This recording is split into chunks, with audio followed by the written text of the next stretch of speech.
I'm a poet, one that just happens to write in a forest.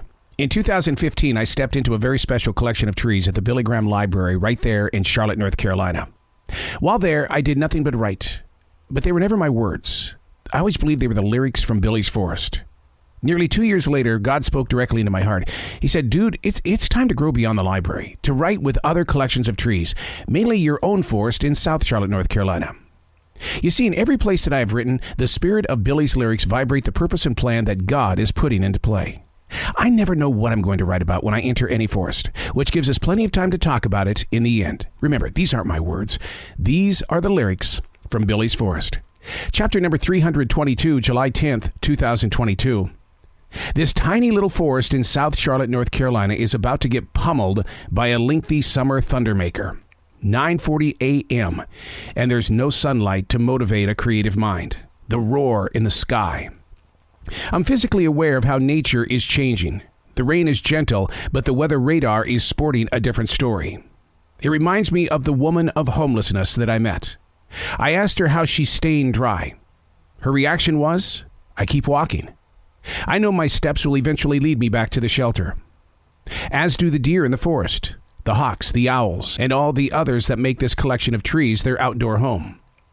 I believe deep inside my soul that we're more lost as a generation with a roof over our heads and walls that block out the wind. I don't know how to live out there. What if this storm was something that made me a part of that walk every day? Eventually, I would find someplace dry. No worries. Nothing will wreck my day, so says the woman of homelessness. We do take advantage of the way that our hearts, our imaginations, our creative ability have generated the energy and the process of homes and buildings. We have become multiple generations of structure. But the structure isn't guaranteed, as we're learning in this day of now. These mighty, mighty storms, be it snow, be it rain, be it wind, it comes up to the man-made objects, poof, and all of a sudden, we're on that walk, searching for a dry place. How do you plan out for that? And the reason why I bring that up is because the majority of us don't plan out for it. We would rather tune out of it, expecting those in other places around the nation and or other countries to get us back up on our feet again. We've seen it, Katrina, and all the other storms that have made their way into the history books. It seems like everybody comes together during the disaster. But what if we came together before the disaster? We had more open, on-the-ground relationships.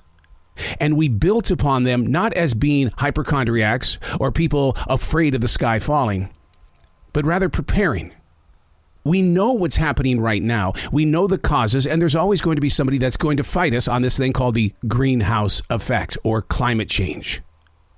But it doesn't stop the other people from saying, let's work ahead in ways so that if something does happen with our structures, there will be fewer people walking on the path looking for that place of dryness. I'm reminded inside my heart of the way that California has prepared itself for future earthquakes. Look at the way that all of their overpasses and buildings are structured so that if one hits, they don't instantly come crumbling to the ground. I'm sure New Orleans has restructured their life and style to prepare for future hurricanes that could be much larger than Katrina. That area of the world is constantly being hit by some sort of storm. There's so much going on inside the business world of building, but the average person doesn't see it. We just move in to a brand new home without understanding that the four walls and roofs that keep us dry are keeping us away from the truer act of survival. I'm Arrow. These are not my words. These are the lyrics from Billy's Forest.